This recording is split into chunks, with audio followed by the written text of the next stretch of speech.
2024, October 18, Friday. Defense cost sharing.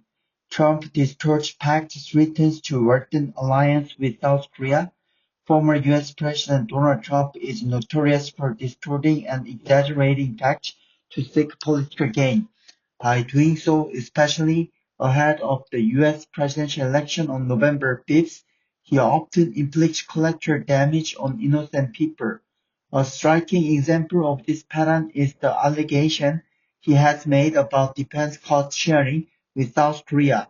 On Tuesday, Trump said that South Korea would pay $10 billion a year, about 9 times what Seoul currently pays, for the stationing of U.S. forces Korea if he wins the presidential race, and he referred to South Korea as a money machine, which sparked a trend of criticism from the Korean public and set media outlets scrambling to interpret what he meant.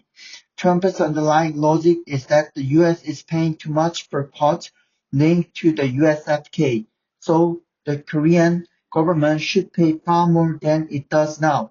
And Korea, in the eyes of Trump, is a money machine that can afford to pay. Some media here took Trump's words to mean he thinks Korea is a rich country, while others suggested the Republican presidential candidate thinks of Korea as a kind of ATM machine from which he can withdraw money freely. Either way, his message has not been well received in Korea, and there are several reasons. First, Trump is apparently attempting to drive a wedge between Korea and the U.S. by negatively depicting existing cost-sharing relations. Over the past decades, the two nations have worked together in various fields, including defense surrounding the Korean Peninsula under the Ironclad Alliance, and since 1991, Seoul has shared the cost of Korean national USFK workers, military facility construction, and other support under the Special Measures Agreement.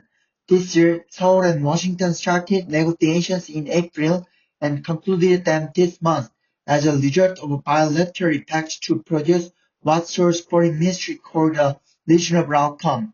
Under the latest SMA, that will run through 2030, Seoul is set to pay 1.52 trillion won, $1.14 billion in 2026, marking an increase from the 1.4 trillion won it will pay this year. Trump's insinuation that Seoul is trying to avoid shouldering its fair share of the cost is therefore characteristic of his trademark low-level mix of business, wheeling and dealing, and threats to maximize his political points in order to appeal to his base in the U.S. Second, Trump does not bother to check the pact, a chronic bad habit that could result in disastrous outcomes in international trade and defense deals with other countries in the event that he wins re-election. On Wednesday, Trump said during a Fox News town hall event in Georgia, South Korea, we have 42,000 soldiers there. They don't pay. The first false claim that should be corrected is that the U.S. has in reality stationed 28,500 USFK service members in Korea. And the second fact that has not reached Trump's mind yet is that Korea continues to pay for the defense cost under the bilateral SMA negotiations. Trump also said the U.S. cannot be taken advantage of any longer in trade and in the military, suggesting that he would go ahead with the renegotiation of defense cost sharing with Seoul if he is re-elected. Experts in Seoul speculate that Trump is likely to use the same tactics he used when he was in office 2017-2021, namely threatening to reduce or withdraw the USFK, which angered many in Korea. Trump falsely claims that Korea is free riding on the U.S. defense cost, but the fact is that Korea and the U.S. are now sharing the USFK cost in a fair manner. Furthermore, Korea's defense budget is 2.5% of the country's gross domestic product, which is above the 2% yardstick of the North Atlantic Treaty Organization.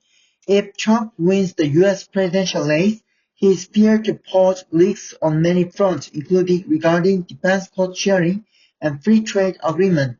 Seoul should brace for more tech-distorting threats from Trump until the election and prepare for the worst-case scenario.